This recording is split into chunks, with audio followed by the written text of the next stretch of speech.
Where was my animation? There was no explosion. Okay, everyone, don't panic, okay? Everyone in line, don't panic. We're doing it again. Major malfunction here on Covered Dish. Like, Brooke, roll the tapes. There was like, it just faded to us. And I was like, well, that was anticlimactic. Boo, just us? No explosion? Just us, I'm afraid. Because justice isn't just us.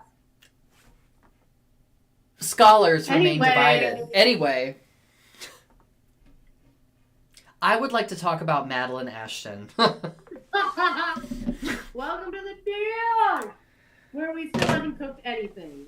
And we quote, death becomes her. Love it. What is happening with your glasses, and do you want to talk about it? I lost my eyes, and these are temps until I get the real ones in.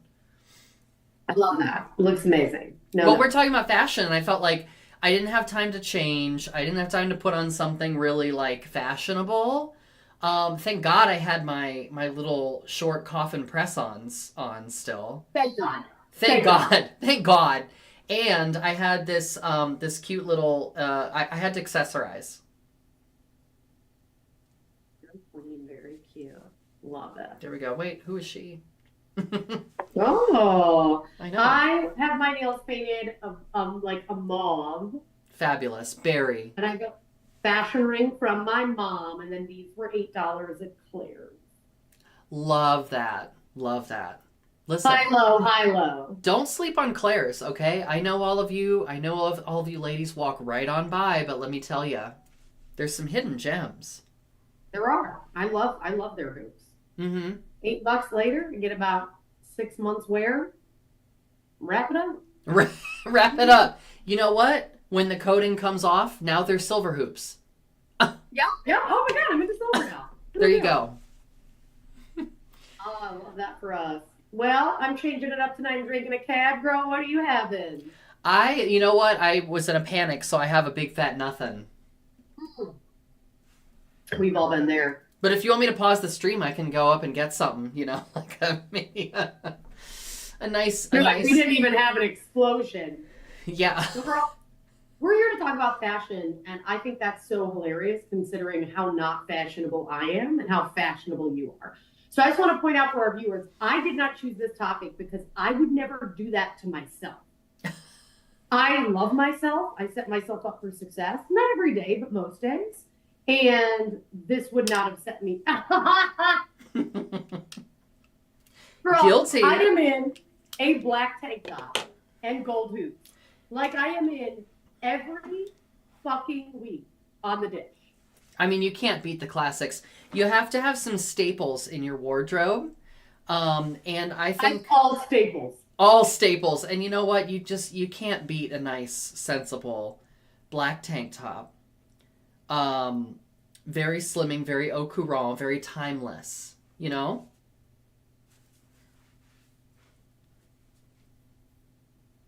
always what I'm aiming for. Vogue. So what drives your fashion sense?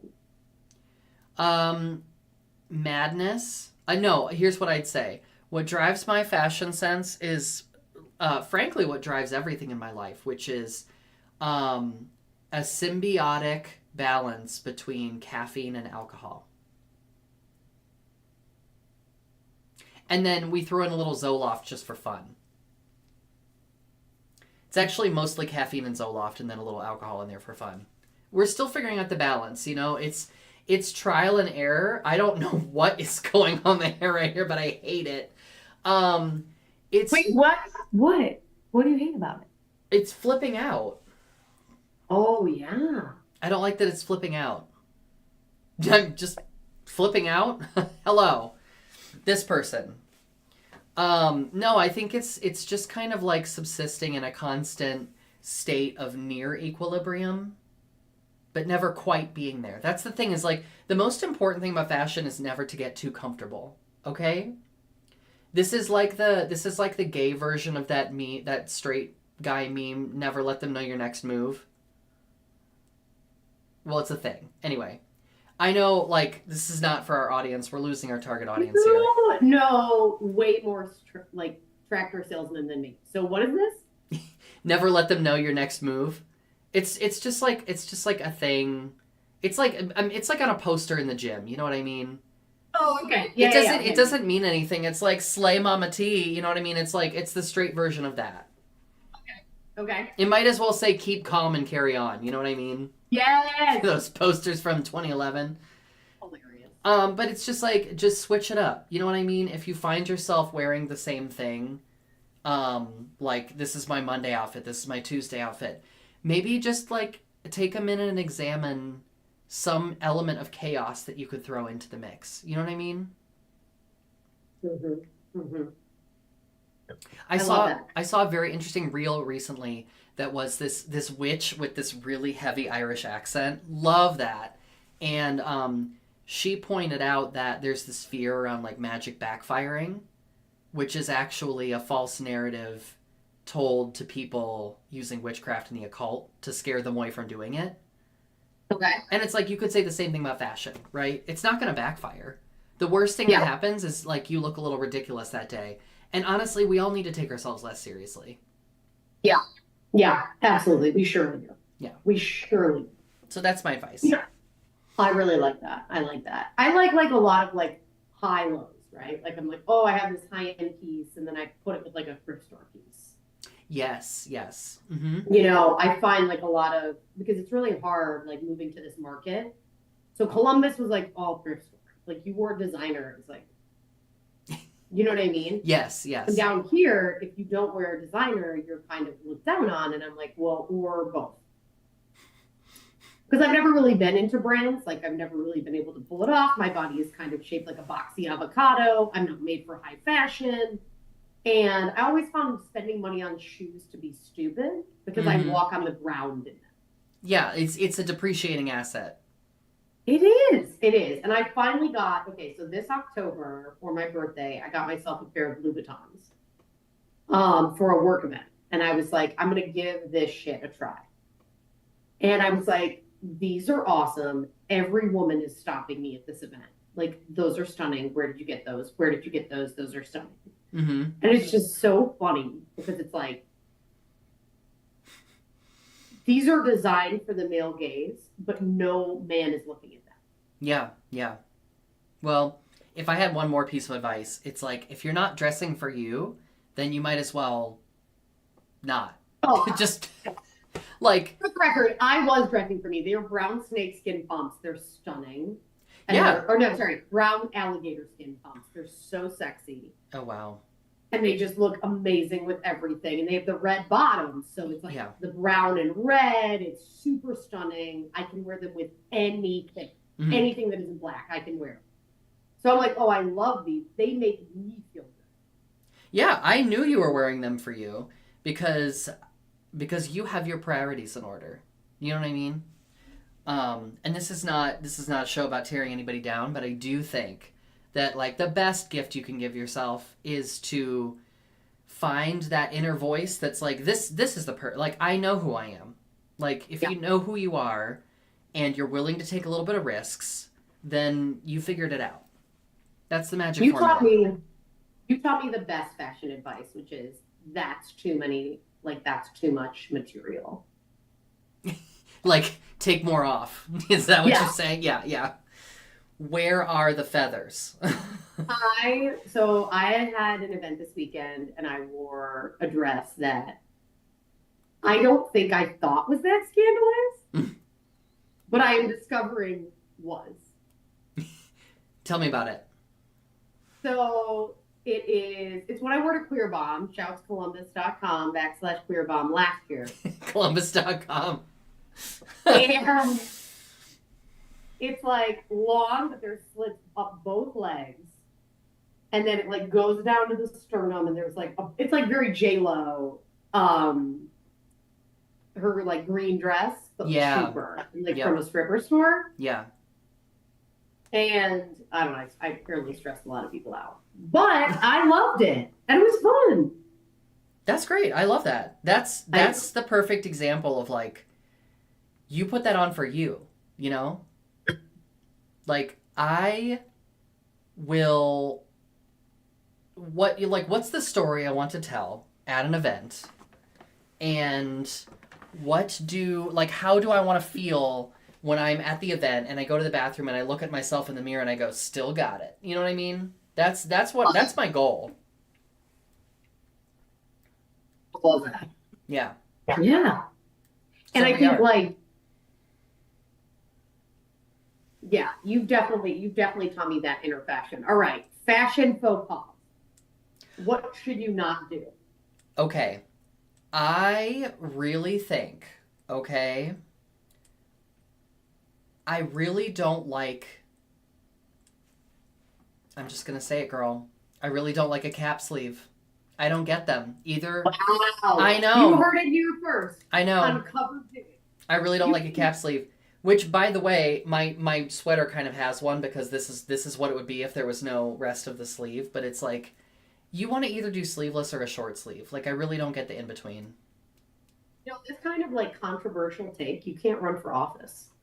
No. I know, right? You can't put a price on good taste. But no, seriously, like I was when we were talking about this episode, I was thinking about things that like I was really into in 2010 and 2011, especially like when I started dressing as a woman for the first time and I was like performing for the first time. And back then I would go to like Ragorama or a Forever 21 and I would pull out a dress that was it was like a sheath of material. There was no silhouette. Yes, and yes. Yes, and it was broad, like heather gray and black stripes. Broad stripes. And then it had like a V-neck shaped bib with also buttons down the middle that had like a very interesting paisley print and then like orange rickrack. And I thought that was the height of fashion. I love it. Let me show you my height of fashion. Do tell. Oh, the owl necklace. Yes, we teased about this on the promo. Girl, what is the deal with the owl necklaces? And you know the one, oh, that's it. That's it on the right-hand side. It's cut off a little bit online, but the one that has the sections. Yes, that one. Yes. It's in stock. Get it immediately. So this owl statement necklace that had the sections and the large eyes, that was everywhere. It was. Back in 2011, you could not get away from this statement jewelry. All right, I'm going to go big retro. Can you still see it? It's loading. Yes. Oh my gosh. $2. $2. That's amazing. It looks a little small though. No, that's the right size. That's the right size. Never mind. That is surely the right size. And you know what? It's a medallion. Yeah, somebody somewhere is proudly wearing that necklace today. Ooh. Okay, owl pendant necklace with rhinestone eyes. Now we're just shopping. Maybe LaRue. Remember pop star LaRue? Yes! This time, baby. Yeah, Bulletproof. Exactly. That song was great. Anyways. Oh, it was a bop. And it was always played. On at Wall Street. Always on at Wall Street nightclub. I do love LaRue. So much. I had so many statements. What was up with all our necklaces? And who hurt us? They all looked like giant teething necklaces. You know when the moms have the teething necklaces for their babies? You don't know about this? No.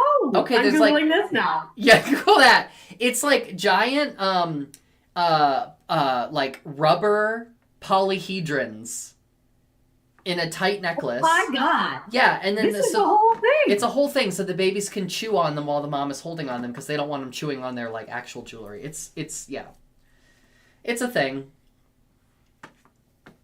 Oh my God.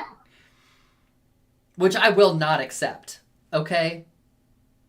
If you have to choose between the children and fashion, you know which choice I'm making. Oh, yeah. Here's the thing, because I love kids. I love my nephews. I love my godson. I think that's it. But I thought you were like, love my nephews, my godson. Ugh. No, I love them both. No, I love them both. You heard it here first. I'm not on these streets being like, I'm going to wear a teething neck. Anyways. Sometimes my dog tries to bite my engagement ring and I yell at him. You're like, don't bite it unless you're willing to replace it. You didn't even pay And bills I here. go, get away from my diamond. My diamonds. Diamond. Diamond. Anyways, A yeah, unless topaz it's in 3 syllables, I my don't know. collection. You remember from Gigi? A topaz in my collection. No, no one gets that reference. Okay, This is well, you. go watch Gigi. It's required viewing. Oh, yeah, I remember that. Hmm.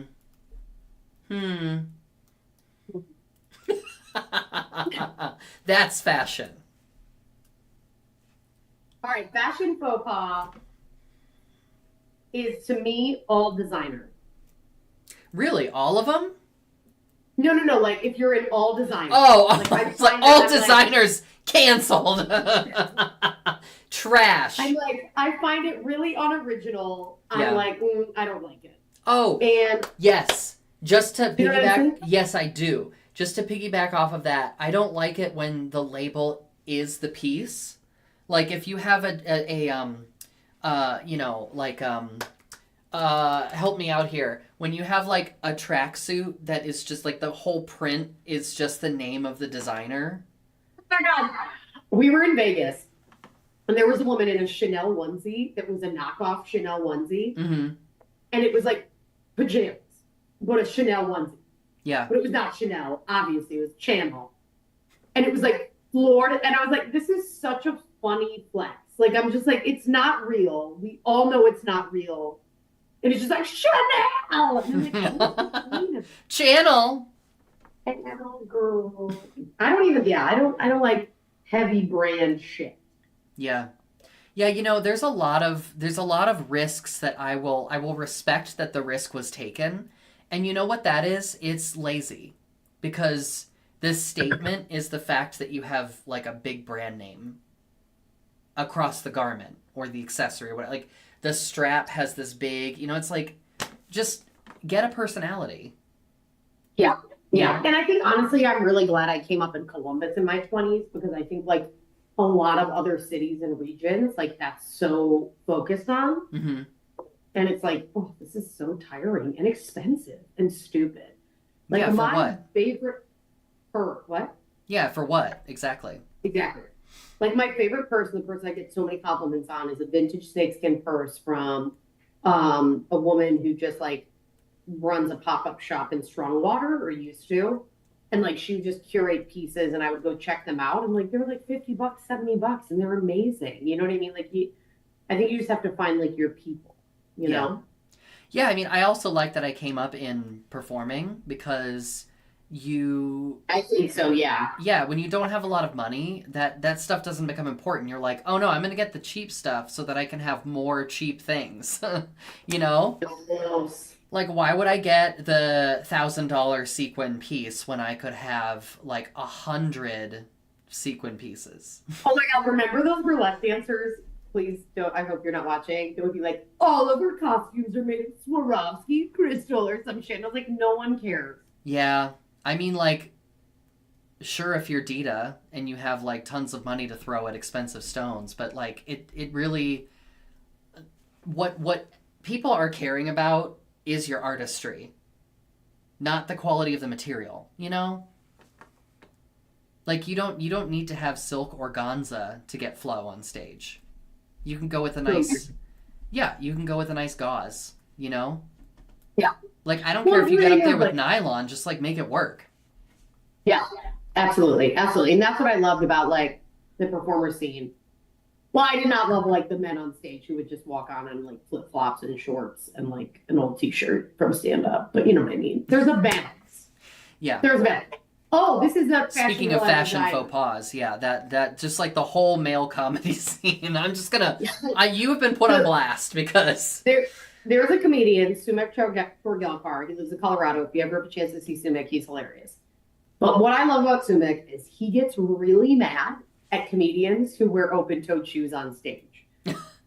like men who wear flip-flops, pretty much. Like he's like, even women wear like it's just like flip-flops. Like he's like, ew. And I don't know if he has like opposite of foot fetish. Anyways, like early on, he was just like, we were on a show. And it was some like we were paid, and it was early in the scene, you know. And this guy got up in flip flops, and someone was like, "That's disgusting." I was like, "What?"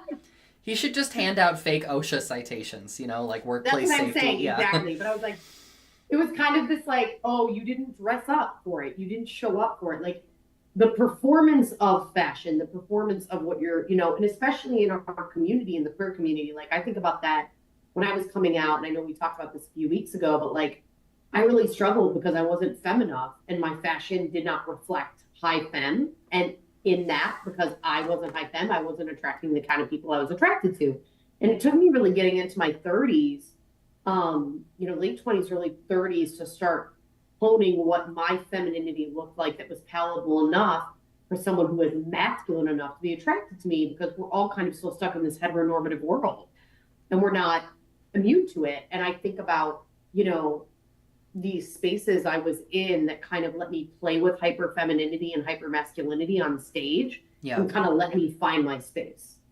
Yeah, absolutely. And you need to be freed from a certain amount of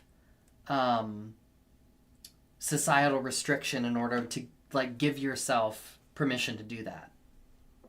That's hard work, you know? A lot of people will you know, back in 15 years ago, a lot of people would just go to the like UGG boots, North Face, leggings. You know what I'm talking about. The college girl uniform in 2010, okay? And then like, you know, you just continue on with whatever now it's the Stanley Cup, right? Now it's right. Now it's the Crocs, now it's the whatever, the Fila tennis shoes, and you just kind of go with like whatever the like the version of that is for the day, and it's just like, you know what? I get it. Presentation, fashion, it's not like exciting, it's not play for everybody. Like some people agonize for it. They're like, I don't just give me like the same t-shirt in 5 colors and I'm good, you know? Or the what's the name of that service where you send away Stitch Fix and you like you fill out the form and they give you clothes, and I'm like, "Oh, that's fine. That's perfectly acceptable." But you know, one mustn't be afraid to dream a little bigger, darling. Yes. Absolutely. Absolutely. And I think like it's so difficult because there's so much pushing us to whatever, and even in queerness and in transness, it doesn't matter. Mm-hmm. Right? It's like I think it's actually worse sometimes because of, I don't know, I think about that moment of realness as we wrap up the On this show? But how incongruous. I get so frustrated because sometimes I'm like, oh, my dressing, like I just feel like sometimes in like hyper gendered spaces, I dress more femme to fuck with people. Yeah. You mean because you think because of your queerness that you would be expected to be less feminine? Is that what you're saying? That part. I love that. Yeah. So I feel like I've been leaning more into femininity as I've gotten older, and I'm actually really surprised because I thought I would like not do that. But I'm like, no, like I love this, and it is something that makes me feel good, and also something that is still a little bit for me. I know it like fits with the narrative, but it feels transgressive. Mm-hmm. I don't know. Transgression. I don't know. I just don't know. Who is she? I'm seriously going to tear my hair right out of my head. I hate everything that it's doing tonight. It's driving me crazy. I feel like what is she giving? She's giving like, you know, a convenience store mullet. No, girl. Like, do you want to scratch off? Like, what can I get you? He is giving victory at the 10th district. That's what a smooth segue. Shout out to the 10th District Court of Appeals in Ohio that repealed House Bill 68. And for those of you wondering at home, is that the bill that my parents supported that banned trans people playing sports and minors getting gender-affirming care? Yes, it is. And I don't care if they're watching because I'm putting them on blast too. Okay?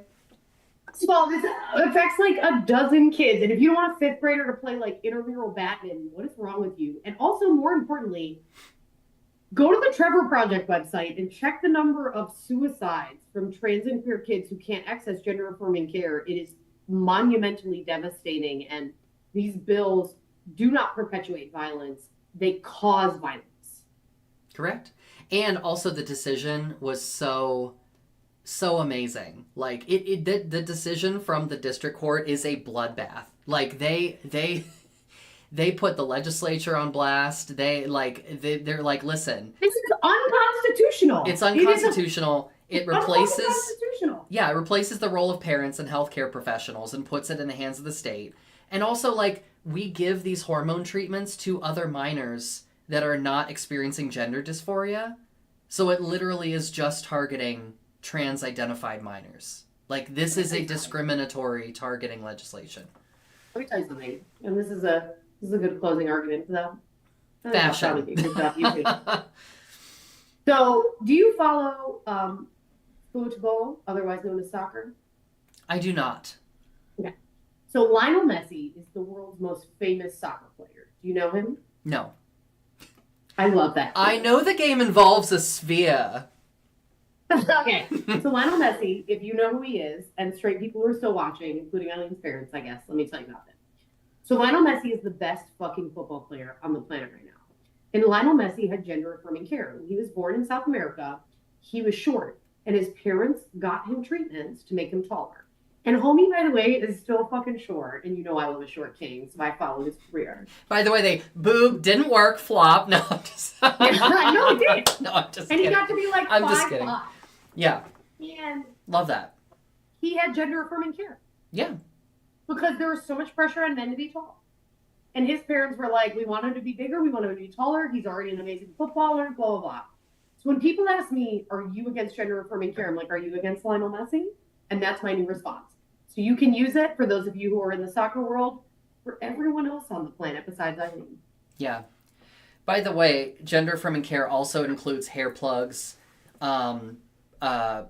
breast implants, estrogen treatments. Yeah.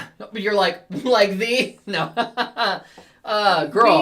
Girl, we gotta have something for the thumbnail. We gotta keep our audience. You know what I'm saying? we gotta sell those subscriptions. But menopause treatments. You know, menopausal women getting estrogen. Men with low testosterone. Clock it.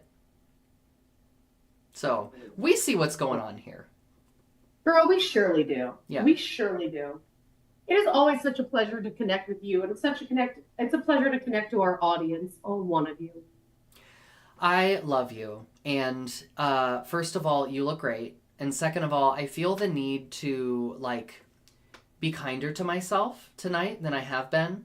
So I would just like to say that my eyebrows are fucking killing it. They are, and your coffin nails are great. Thank you, my little stilettos. I love those. These are my birthday nails. They fell off and I glued them back on.